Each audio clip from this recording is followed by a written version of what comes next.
southern tip of Argentina and Chile is as inhospitable as it is beautiful.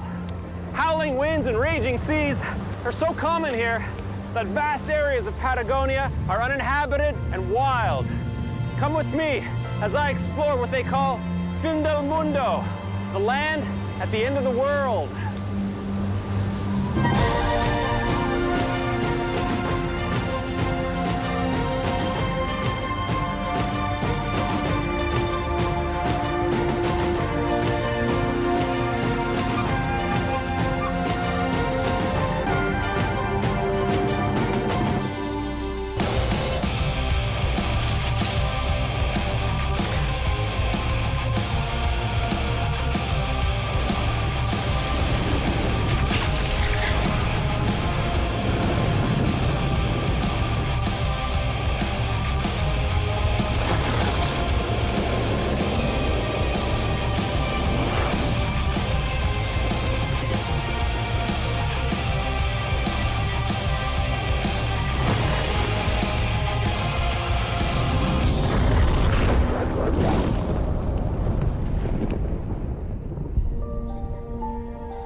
This adventure is taking me way out of my comfort zone.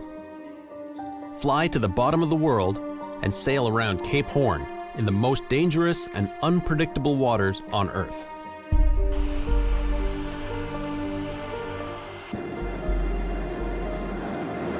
Well, it's been a real long night on the plane. I'm about to land in Buenos Aires, which is pretty cool. I've never been to South America before.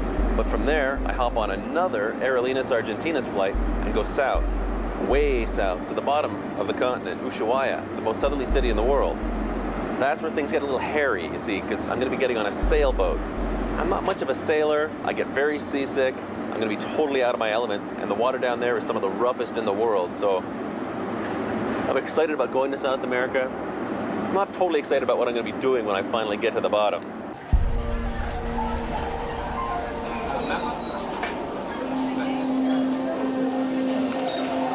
Bizarre. You see this, all these mountains. There's like no population anywhere for miles and miles, and all of a sudden this city just springs out of nowhere. I collect my usual mountain of gear and head for my hotel. Then navigate my way through the city to the ocean. Sailing in this part of the world requires an experienced crew, so I've brought with me my old friend Jack Heron and Ulrich Wickert, both experienced sailors.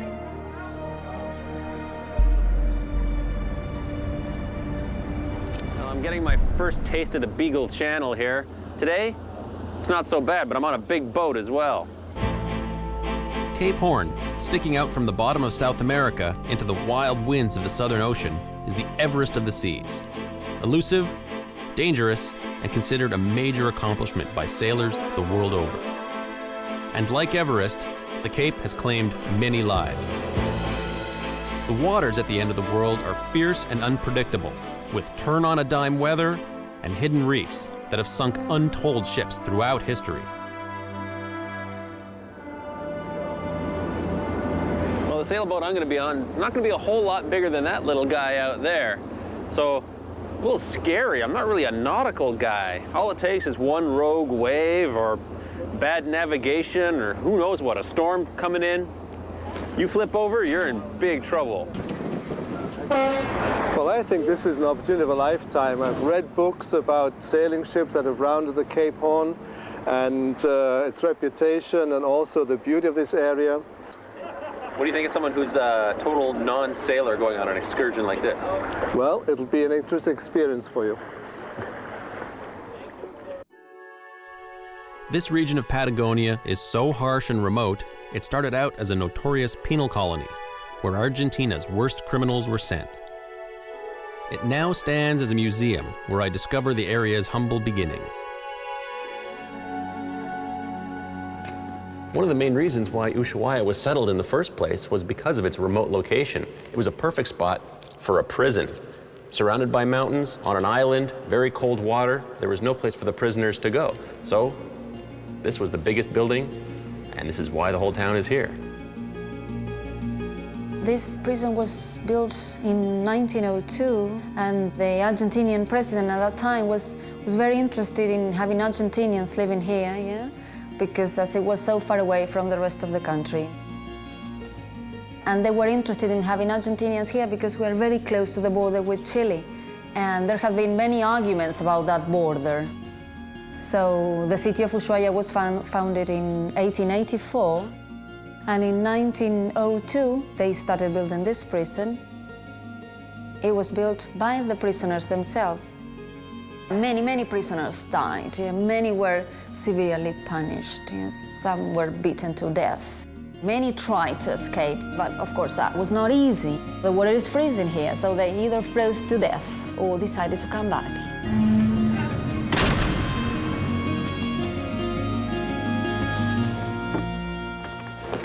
Okay, so here's the most convoluted transportation plan ever.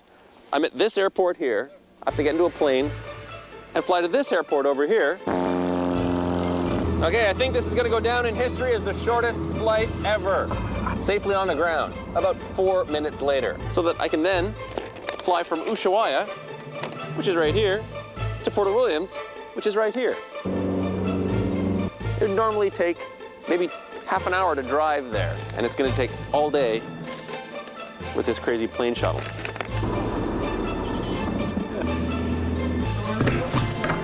After a day of travel, we arrive in Port Williams, Chile.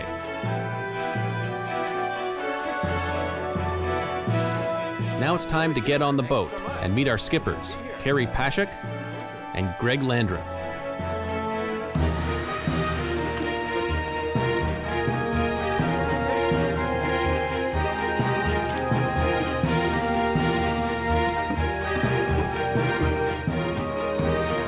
This is it, Northanger, my home for the next week.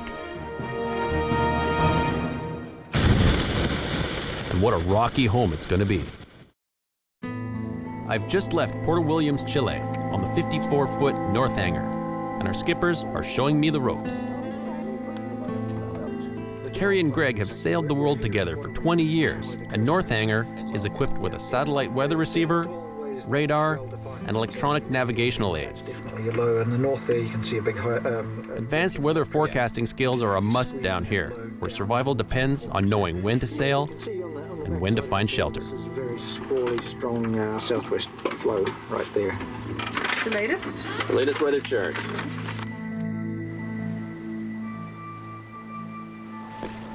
Before we head for the Horn, I stopped to visit some fellow Canadians who've inhabited this area for the last 50 years. Beavers. There's as many beavers here as people, and they were introduced from Canada. They were originally brought down here and released in the wild to try and create a fur trade, but instead they've created a total nuisance of themselves, damming up rivers, creating a total mess, and now you can actually go to restaurants and order beaver on the menu. Here's where you go to eat beaver. Hola. I've come to this popular spot with the crew. Wow. For a delicious beaver dinner. It's a little bit salty. It's very nice. Very nice. Tastes just like muskrat. After dinner, we get down to business. So what is the route plan? Right, so you're here in Port Williams. Greg details how we'll round the Horn. And then onto the Hollanda Glacier, only accessible in the right weather conditions in a small expedition vessel like Northanger.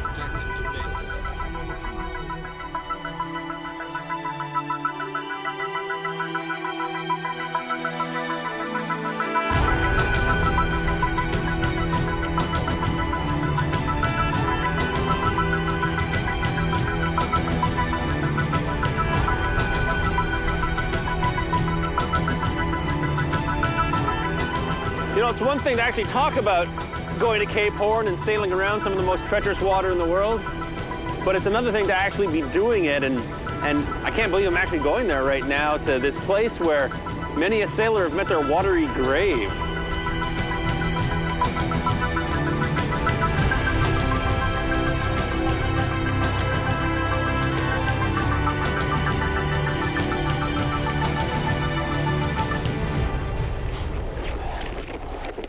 This whole area is littered with shipwrecks. Behind me here is the Lagos, which is a Bible-carrying ship which ran aground here in 1988.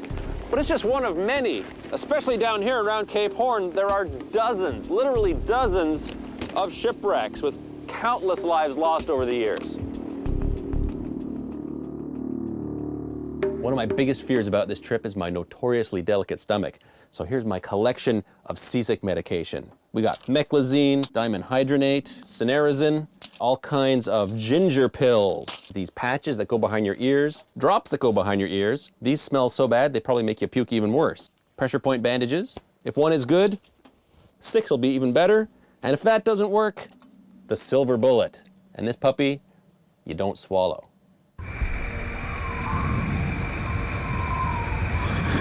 We got our anchorage for tonight, which is Port of Maxwell. So about an hour we'll be coming in there, setting up shorelines, anchoring in there, and preparing for tomorrow's traverse of Cape Horn itself. All these islands you see all around us here are not inhabited. As you can see, it's pretty grim, isolated, and inhospitable spot for anybody to live. A place with not much going for it, really, except it's the end of the world.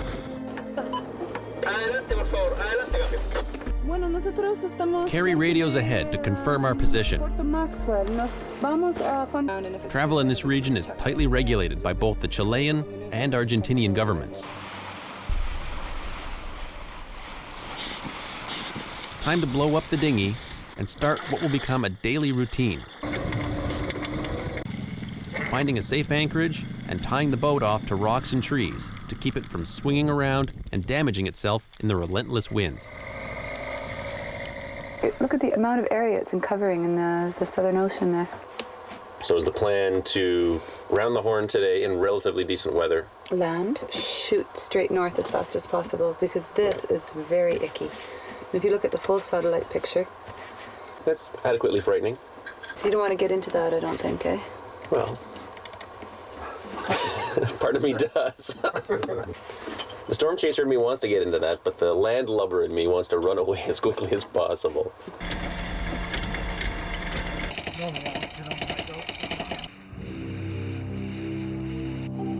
All right, now we're leaving our protected bay and actually headed for Cape Horn right now. Today's the Horn Day. We're going to try and get down there as quickly as possible, land, see what it's like on the island, and then get the hell out of there super quick because there's a huge storm coming in and we don't want to get trapped down here. So we're going to head back north up into the channels where it's a little more protected. That's the plan, but Mother Nature may have other ideas.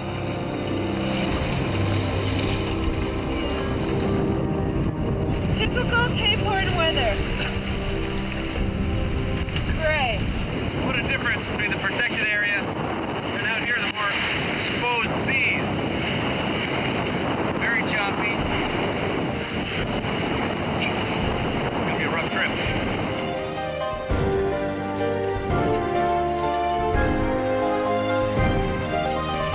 George, look, Cape Horn! Woohoo! I think we're gonna make it! Speak for yourself.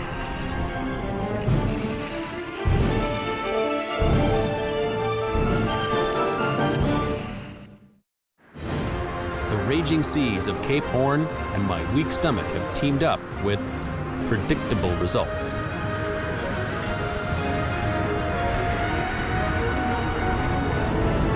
We're terrible taking photos. Poor George, smile, George! Well, that was expected.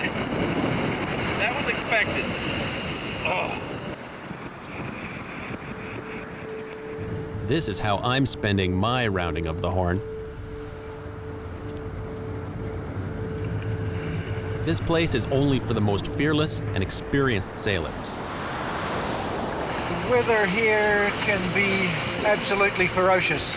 We had a storm here last summer in which they were measuring at Cape Horn 100 knots of wind. You don't want to be anywhere near here in that kind of condition. This would be just complete chaos in those conditions. Probably not survivable.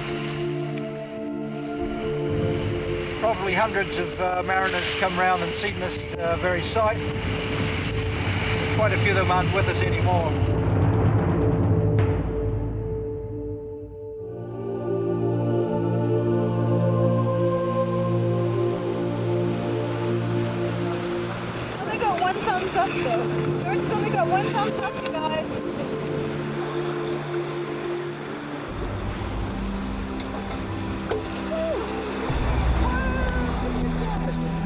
Treating us doing well.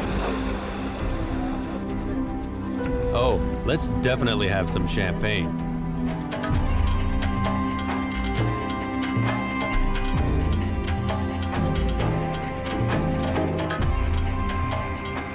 Back on dry land, I perk up and set off to explore Cape Horn Island. This is definitely one of the bleakest places I've ever been to.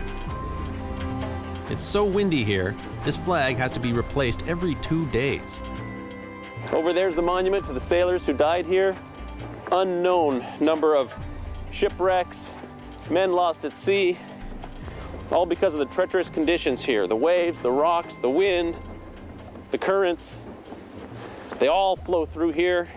It's a wild place. There's a reason why there aren't many people here. Just got a radio call from the sailboat. The winds are really starting to pick up, so we got to hightail it out of here. Sometimes your stops here at Cape Horn are brief, but if you get here, it'll certainly be memorable. We race back to the boat as the unpredictable Cape Horn winds begin to rage. Probably getting 40-knot gusts, and I think it's only going to go up from there. Just the way I like it.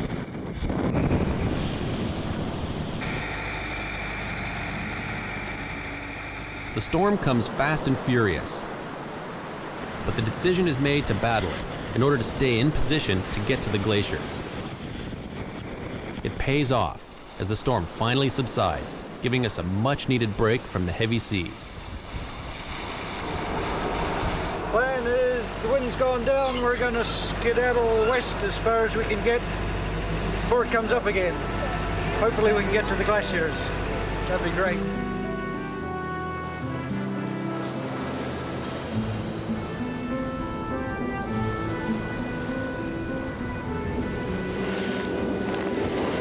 Try to keep going all the way to Patagonia tonight, 12 hours. It's one of the most spectacular places in the world.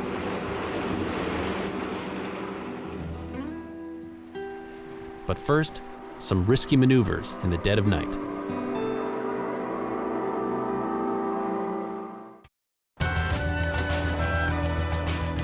We've braved the seas off Cape Horn, and now we have to find a safe anchorage in the dead of night. I think that's about all we can see. There's some kelp bed over there, but I think we're going to drop the anchor very soon.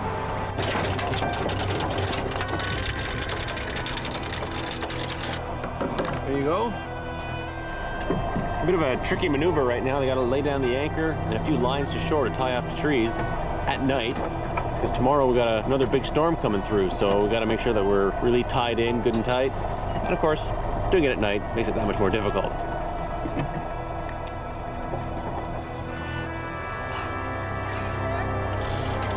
Give a good wide angle on that one for the northwesterly.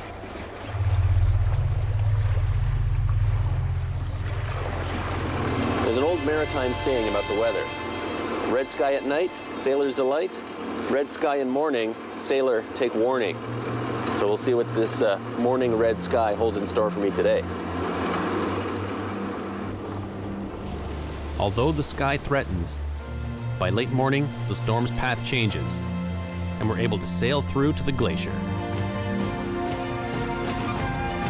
This beautiful and wild area is so windy, the trees grow sideways.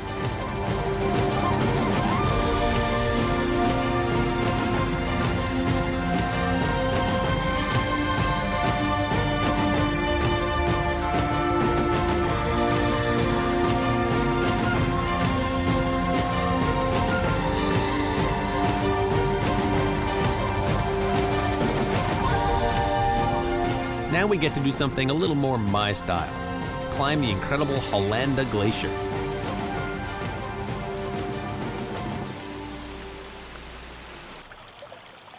The beavers have had a field day in this region, turning it into a swampy mess. Okay, Carrie, what's the matter? Nothing. Looks like you're stuck in some pretty deep mud.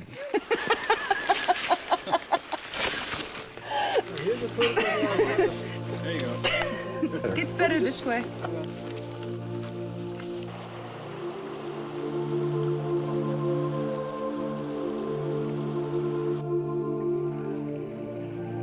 fantastic. It's beautiful. What an effort to get here, but totally worth it. The first time we came here was in 1995 on our way to Antarctica on our first trip. And you can see where the glaciers pulled back. So it's receding. And also you can see the front edge of it. It used to be more pinnacly, but it's been unusually hot down in Patagonia in the last few years, and the glaciers really rounded out.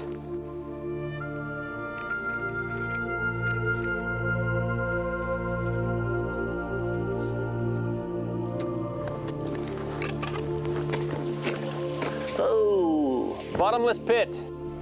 It's a long way down. You don't want to fall into one of these. Man, I can't imagine trying to traverse this thing. So dangerous. Just unbelievably dangerous. All this dirt on the bottom of the glacier are deposits that have been brought down by the ice over thousands of years. I'm gonna go up top and get a better look.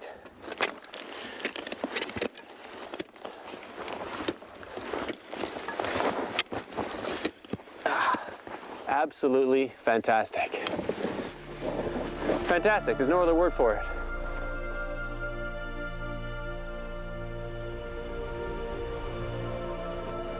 That's just gotta be one of the most beautiful things in the whole world. Absolutely stunning. Woohoo! Only in Patagonia. It's hard to believe that a glacier, thousands of years old, could quite possibly be gone in a few lifetimes. But I will definitely remember it forever.